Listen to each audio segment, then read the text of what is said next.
Namo Buddhaya. If you were to choose one book for the rest of your life and to keep it with you and carry around wherever you go, what book would you choose? Well, for me, it is this book.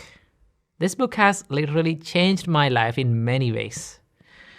And whenever I feel down, whenever I feel stressed, I take out this book and read 2 or 3 pages and I find the answer for my problem. Well, if you ask, and this book is very famous that it is considered the handbook of Buddhists, right? Now, if you ask, what is the religious book of Christians? You can clearly say it is the Bible. What is the religious book of Muslims? You can clearly say it is Al-Quran. What is the religious book of Judaism? You can say it is Torah. What is the religious book of Hinduism? It is the Bhagavad Gita. Well, if you ask from a Buddhist, what is your religious book? Then they will say, oh, we don't have one book. We have an array of books. There are a lot of books when it comes to religious scriptures in Buddhism. But out of all these religious scriptures books, right, in Buddhism, this book is it is considered the handbook of all the Buddhists. So this book is none other than the Dhammapada itself, right? So Dhammapada has literally changed my life in many ways. So what is Dhammapada? Dhammapada is a set of verses that was preached by the Buddha himself. Now there are 423 verses in this collection, and it is divided into 26 chapters, each explaining different kind of topics like happiness, like violence, or loving kindness, or about the wise man, about the foolish, or about the Buddha, right? So it contains a lot of verses which explains about the life as well, right? And I would recommend that whenever you feel down, whenever you feel stressed, if you have this Dhammapada book with you, you can take it out and read 2 or 3 pages, and I'm pretty sure that you will find the answer for your problem, right? I have heard from a lot of my Hindu friends that they're using the Bhagavad Gita whenever they feel down, then whenever they feel stressed, they take this Bhagavad Gita and they read 2 or 3 pages and they find the answer for their problem. Well, for the Buddhists, in the Buddhist practice, I would highly recommend Dhammapada book to use as the handbook of every person. Dhammapada has a lot of advices and life lessons that they are wonderful. So let's take some time to read 2 or 3 verses and see how wonderful they are. In Dhammapada verse number 103, the Buddha says, though one may conquer 1,000 times 1,000 men in battle, yet he indeed is the noblest victor who conquers himself. So the Buddha says, no matter how much you conquer, no matter how much you battle in the battleground, the most difficult war is to conquer yourself, to win yourself. See how wonderful it is. In the next verse, the Buddha says, self-conquest is far better than the conquest of others. Not even a god, an angel, Mara or Brahma can turn into defeat the victory of such a person who is self-subdued and ever restrained in conduct. So the Dhammapada contains such kind of verses which gives you the inspiration or the motivation, the strength to build up yourself, to focus more into yourself. And also in Dhammapada verse 166, the Buddha says, let one not neglect one's own welfare for the sake of another, however great. Clearly understand one's own welfare. Let one be intent upon the good. So the Buddha says, no matter what happened, first of all, you have to focus on yourself, your own welfare. If you made your own welfare, if you protect yourself, then only you can protect others and help others in the correct way, right? So it helps you to be more self-conscious, more self-focused, and to build up yourself.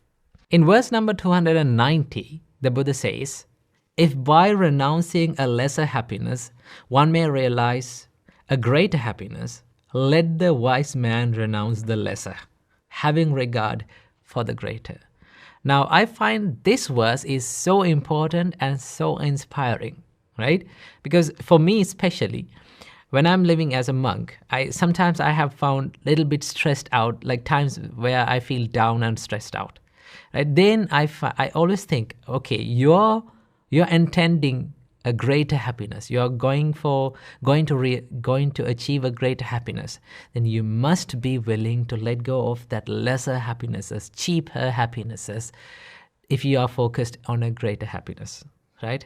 In the same way, for the normal life, it's the same way, right? If someone is working towards a greater happiness or a greater goal in his life, then he or she has to let go of that cheaper happinesses, that daily cheaper happinesses that keeps that person away from achieving that greater happiness, right?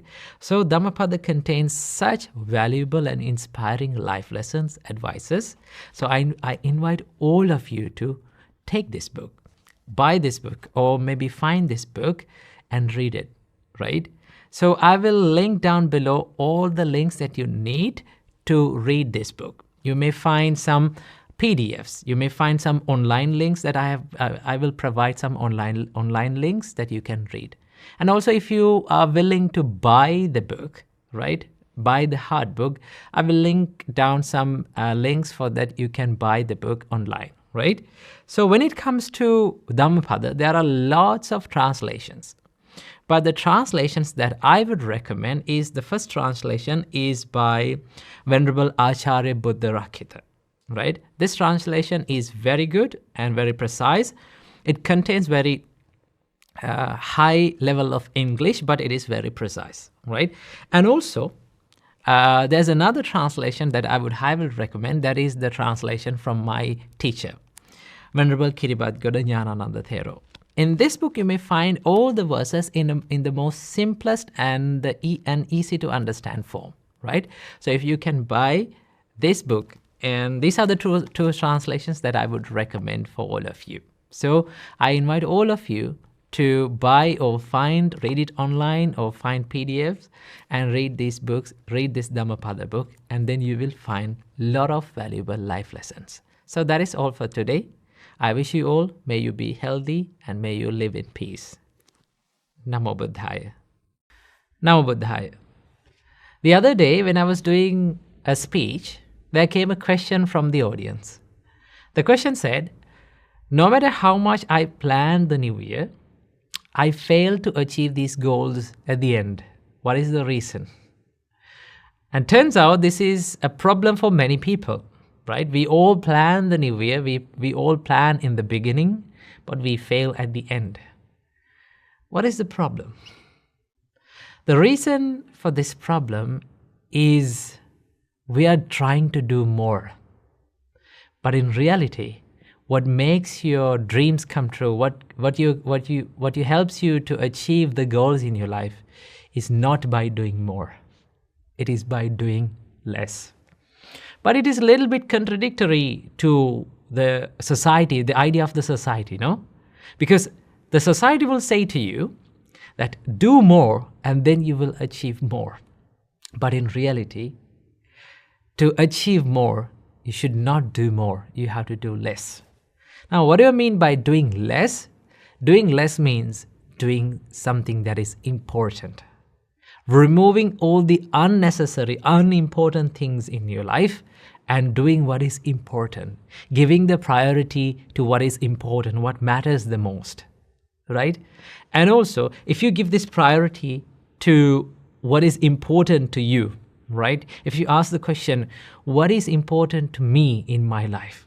What should I build up? What qualities should I build up in my life to make my life a success? And now you focus on that quality, the important task, important goal, and you keep doing it, right? The reason why we fail to achieve the important things in life, because our important goals, our main goals, our crucial goals are covered with these unimportant things, unimportant achievements in life, which does not help us in the long run, okay? And also there's another problem. And that is, we have lots of expectations. That means too much expectations. It is okay to have expectations, right? It is okay to have dreams, it is okay to have goals, but it is not okay to have too much expectations. Why? Because sometimes when we have too much expectations, our expectations and our reality have a big gap. It has a big gap, right? So when we fail to achieve these expectations, what happens to our mind is we become discouraged because we are not getting what we expected. And then what happens? We suffer. We hate ourselves. We blame ourselves. The more we blame, the more we hate ourselves, the less we try to achieve things because we label ourselves, okay, I can't do these things. I'm not someone who is courageous. I'm not someone who is brave to do these things, right? No matter how much I try, I fail. That is the nature of mine. The more you label that, the more you give that name to yourself. I am a failure. I can't do these things. What happens? The more you can't do those things, right? So the most important thing is to have moderate expectations. It is not to have, I'm not saying that you should not have expectations. Yes, you should have, right? And also you should not have too much expectations, right? You have to find that sweet spot. You have to have that moderate expectations. I will do my best. This is one advice that was given to me when I started preaching and giving speeches. One of my brother elder monks, he said to me, when you step into the stage, don't think that you're going to ace the speech and you're going to earn a standing ovation from the audience. Don't think that. Don't think about it. And also, don't walk into the stage without lack of confidence, right? You have to have a confidence that is moderate, right? You have to have a confidence that is moderate where you think yourself, I will do my best, right? I come to this stage, I step into this stage to share something valuable from the Buddha's teachings, and I will do my best to share it. It is when you have that moderate expectations, what happens? Although you fail at some points, right? You know that you will fail. You have accepted that, yes, you are imperfect. You will fail in life, right? And that failure, the pain from that failure is less painful than when we have the high expectations. So the most important thing is to have moderate expectations. And one of the most important qualities that we need to have in our mind to achieve the goals and the dreams in our life is to focus on little changes in life, not the big changes.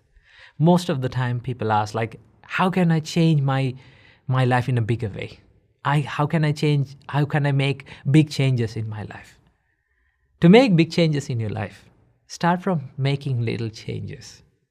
That is what helps you that is what makes you the bigger changes in life, right? For an example, like, let's say you're in a stressful condition, right? You're stressed and you're worried about things and you feel like you're going through like a dark hole. What can you do? You try to solve the problem, right? You try to solve the bigger problem. But the reason for that bigger problem is not always the immediate reason. The reason for a big problem is not always the immediate reason. It is a series of problems, series of changes that had happened throughout our life, and it make that big change, big problem. So what do you have to do? Go into the roots of the problem. What made it change? What went wrong? And when you find that smallest mistake that made it wrong, you have to correct that. You have to make that correct and work upward, right? Let's say you feel a little bit stressed or anxious, or you feel the negative energy around you. What can you do to stop this? First, stand up, and then you can clean your surrounding, right? By cleaning the surrounding, it adds some sort of a positive energy around you.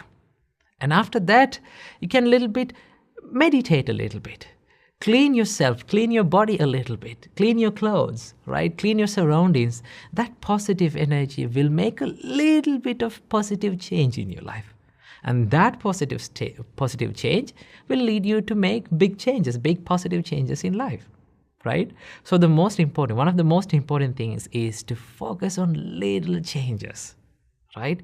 That is why in Dhammapada, the Buddha says, by degrees, little by little, from moment to moment, a wise man removes his own impurities, as a smith removes dross of silver or gold.